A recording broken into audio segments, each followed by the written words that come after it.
Hola, ¿qué tal amigos? Bienvenidos a un nuevo video. El día de hoy estaremos hablando sobre algunos mitos y sobre algunas realidades sobre la metformina, el cual es un medicamento o es un fármaco ampliamente utilizado en pacientes con niveles elevados de glucosa en sangre, es decir, en pacientes que han sido diagnosticados con diabetes mellitus tipo 2. Así que si te gustaría saber todo lo relacionado con la metformina, te invito a que me acompañes en este video. Bueno, lo primero que tenemos que saber es qué es la metformina. La metformina es un fármaco el cual pertenece a la familia de las biguanidas. La metformina es considerada como un fármaco de primera línea o un fármaco de primera elección en el tratamiento de los pacientes con diagnóstico de diabetes mellitus tipo 2. Con más de 60 años de uso, la metformina se ha convertido en el fármaco hipoglucemiante recetado con mayor frecuencia en la mayoría de los países. Y esto se va a deber principalmente a que es un fármaco que ha demostrado llevar a cabo un correcto control de la glucosa. Por otro lado, tenemos que existen algunas otras situaciones en las cuales por algún otro motivo no se ha podido lograr un control de la glucosa. En estos casos, la metformina nos va a estar dando la posibilidad de poder combinarla con algún otro tipo de fármaco hipoglucemiante que nos permita de esta manera poder alcanzar el control de la glucosa en los pacientes. Otra de las causas por la cual se ha ampliado el uso de la metformina se debe a su costo. La metformina es un fármaco con un costo accesible. Estas características hacen de la metformina un fármaco bastante benéfico y un fármaco completo y sobre todo un fármaco accesible para todos los pacientes. Ahora bien, ¿cuál es el mecanismo de acción de la metformina? Es decir, ¿cómo es que la metformina logra disminuir los niveles de glucosa en sangre? La metformina se va a encontrar actuando a nivel del hígado, se va a encontrar también actuando a nivel del músculo, se va a encontrar también actuando a nivel del intestino y va a tener una función muy especial en situaciones en las cuales hay resistencia a la insulina. Todo esto va a ser posible mediante la activación de una enzima denominada AMPK. La activación de dicha enzima hace posible que la metformina pueda estar disminuyendo la producción hepática de glucosa. Tenemos que a nivel del hígado se va a estar llevando a cabo un proceso, una serie de procesos denominados como gluconeogénesis y glucogenólisis. Pero, ¿qué es la gluconeogénesis? La gluconeogénesis es un complejo proceso metabólico mediante el cual se va a estar sintetizando glucosa o mediante el cual se va a estar creando glucosa. En este caso, la activación de la enzima AMPK lo que va a estar haciendo es que va a impedir que se fabrique más glucosa a nivel del hígado. Ahora bien, ¿qué es la glucogenólisis? Para poder entender este concepto, debemos saber que a nivel del hígado se va a estar almacenando el glucógeno. El glucógeno es una especie de glucosa de reserva que mientras no la necesitemos va a permanecer ahí acumulada en el hígado. Durante la glucogenólisis, este glucógeno que nosotros teníamos de reserva o que nosotros tenemos guardado en nuestro hígado se va a estar transformando en una glucosa que va a estar lista para poder ser utilizada en el momento en el que la necesitemos. En este caso, la activación de la enzima AMPK hace posible la generación de energía a partir de un mejor uso de este glucógeno de reserva. Ahora bien, tenemos que la metformina también se va a encontrar actuando a nivel muscular. Al igual que en el hígado, En el músculo también existen reservas de glucógeno, pero este glucógeno va a ser exclusivo del músculo. Esto quiere decir que este no va a salir hacia la circulación sanguínea, como lo hace en el caso del hígado. El glucógeno en el músculo se va a encontrar participando activamente en la contracción muscular. Por medio de dicha contracción muscular, se va a estar llevando a cabo la generación de movimientos.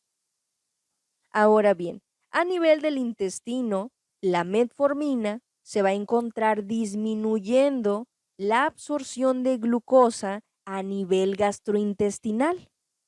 En este punto, hay que recordar que la principal fuente de glucosa se da por medio de la alimentación. A través de los alimentos que nosotros ingerimos, estamos adquiriendo glucosa. Glucosa que va a estar actuando a nivel gastrointestinal. La glucosa que nosotros vamos a estar ingiriendo mediante nuestra alimentación va a ser absorbida a nivel del intestino delgado.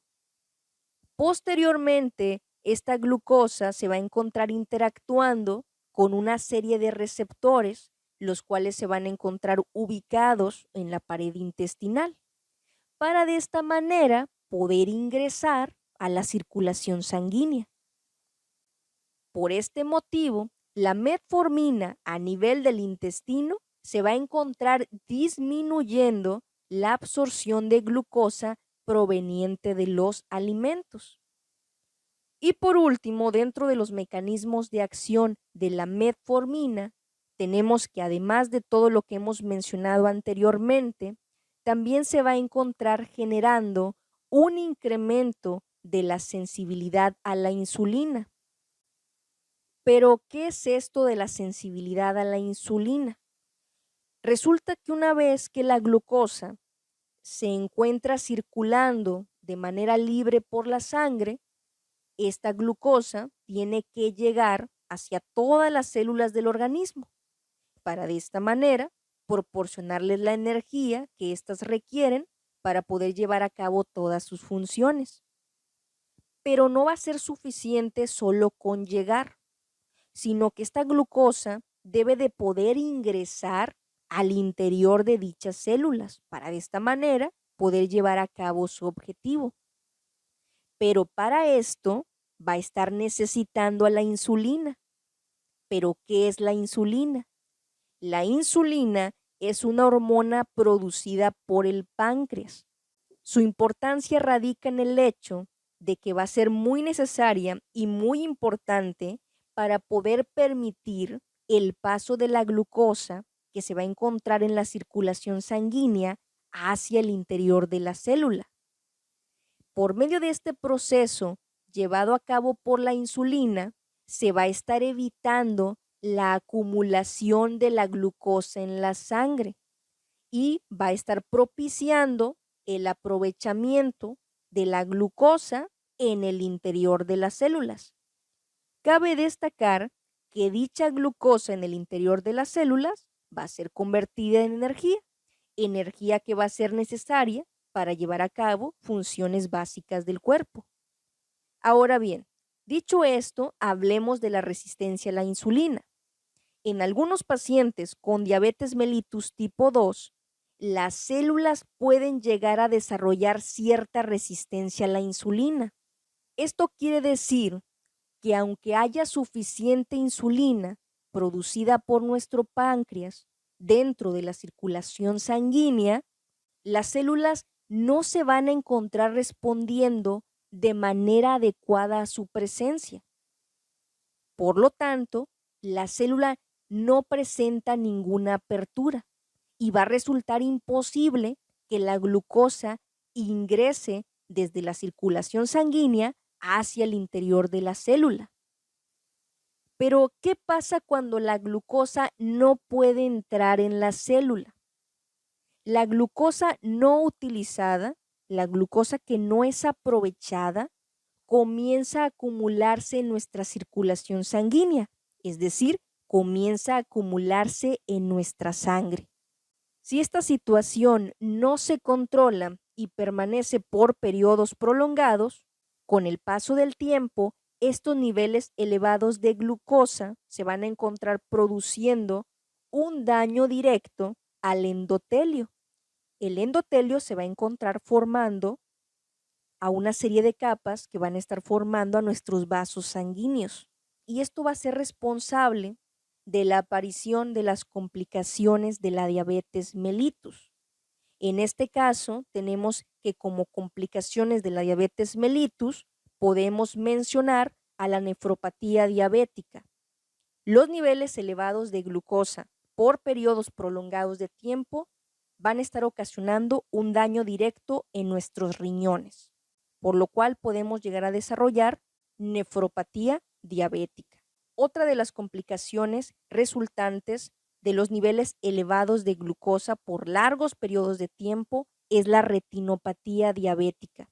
Es muy importante que siempre mantengamos bajo control y en equilibrio nuestros niveles de glucosa.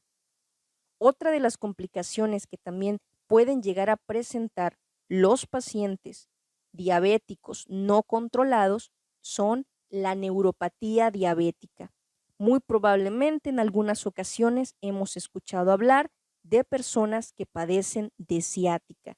Y por último tenemos al pie diabético, es decir, problemas relacionados con la circulación sanguínea en pacientes con niveles elevados de glucosa en sangre. Esta es una de las dudas que con mayor frecuencia nos refieren algunos pacientes.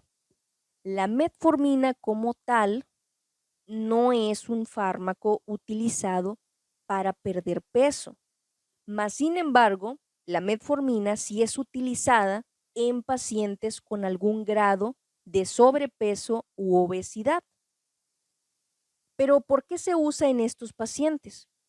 Los pacientes que presentan sobrepeso u obesidad son mucho más susceptibles a desarrollar resistencia a la insulina, que como ya comentamos, esta cuestión de la resistencia a la insulina es muy importante, por lo cual en estos pacientes se implementa muchas veces de manera preventiva el uso de metformina, pero no solamente el uso de metformina, sino que también se van a implementar planes dietéticos en los cuales se involucran un cambio de hábitos alimenticios.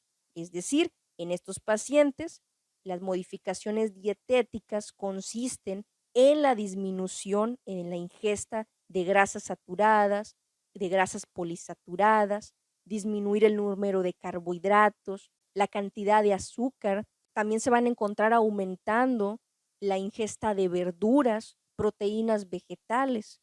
También en estos pacientes se implementan planes de ejercicio aeróbico, los cuales generalmente van aumentando progresivamente y sobre todo dependiendo de la tolerancia del paciente al ejercicio.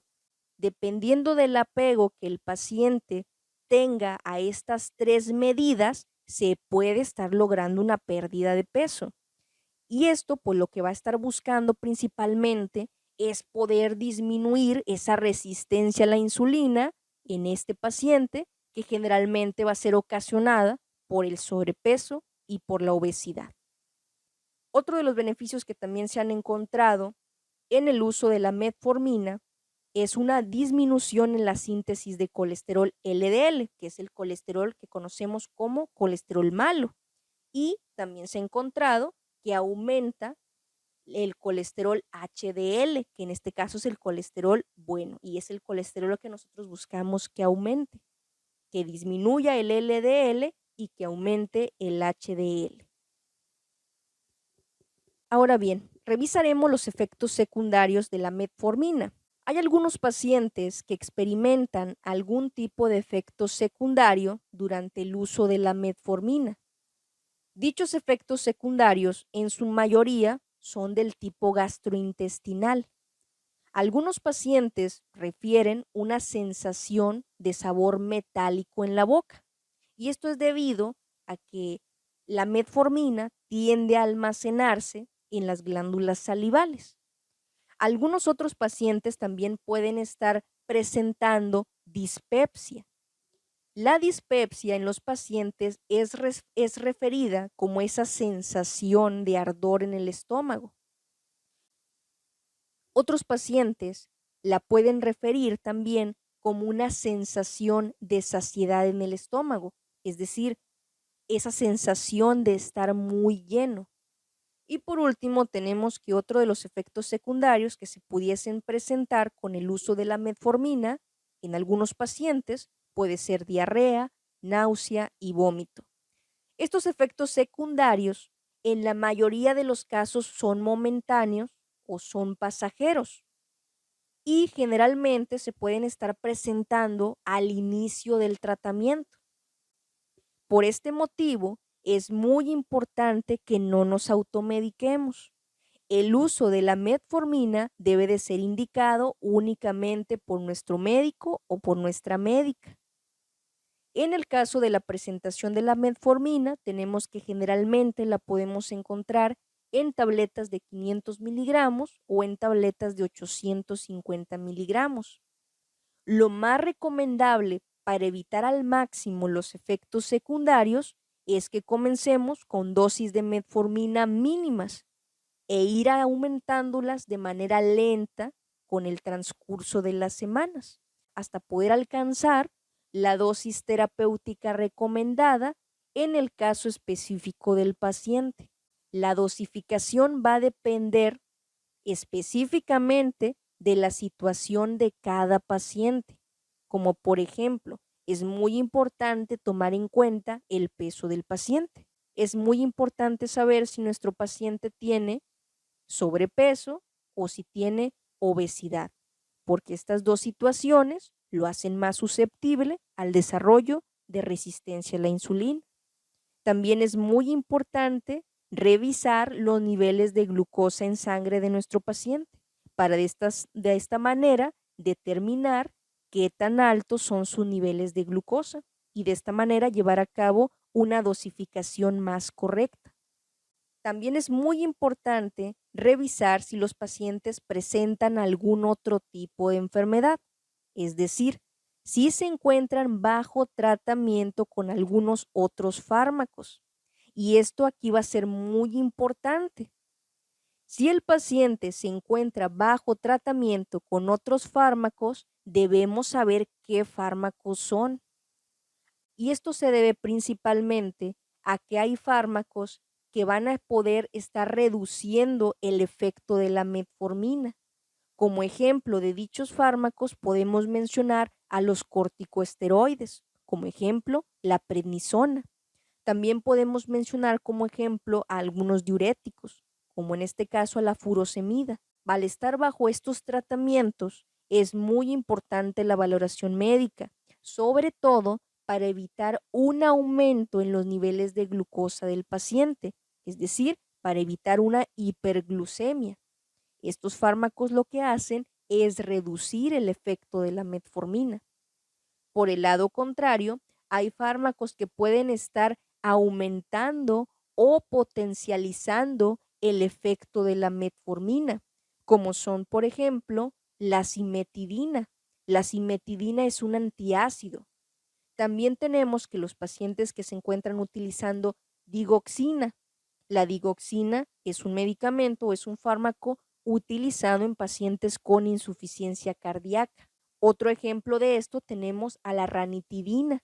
La ranitidina, al igual que la cimetidina, son antiácidos. Y por último, como ejemplos de fármacos que pueden estar aumentando o potencializando el efecto de la metformina, tenemos al trimetoprim y a la vancomicina, los cuales son antibióticos. Al estar bajo estos tratamientos, siempre va a ser muy importante la valoración médica, sobre todo para evitar una disminución en los niveles de glucosa, es decir, para evitar una hipoglucemia. Al estar utilizando en conjunto la metformina con alguno de estos medicamentos, es muy importante que nuestro médico esté al tanto de esta situación para prevenir situaciones en las cuales se pueda presentar ya sea un aumento de nuestra glucosa o una disminución de nuestra glucosa. Y por último tenemos las contraindicaciones. Es decir, ¿en qué pacientes no es recomendable el uso de la metformina? Tenemos como primera contraindicación que el paciente sea alérgico o que tenga antecedentes de alergia a la metformina. Otra de las situaciones en las cuales no debe de ser utilizada la metformina es en pacientes con insuficiencia renal. Tampoco puede ser utilizada en insuficiencia hepática. Tenemos que tampoco puede ser utilizada en pacientes con antecedentes de acidosis láctica. Y por último, no debemos de utilizar metformina en pacientes con hipoglucemia, es decir, en pacientes que presenten niveles bajos de glucosa en sangre. Y bueno, hemos llegado al final de este video. Como siempre, les damos las gracias por acompañarnos en cada uno de nuestros videos. Si te ha gustado este video, por favor no olvides apoyarnos, dándole un like a este video, suscribiéndote al canal o compartiendo este video con algún conocido o con alguna conocida que también se encuentren interesados en saber un poco más sobre estos temas. Sin más por el momento, me despido, nos vemos en un próximo video.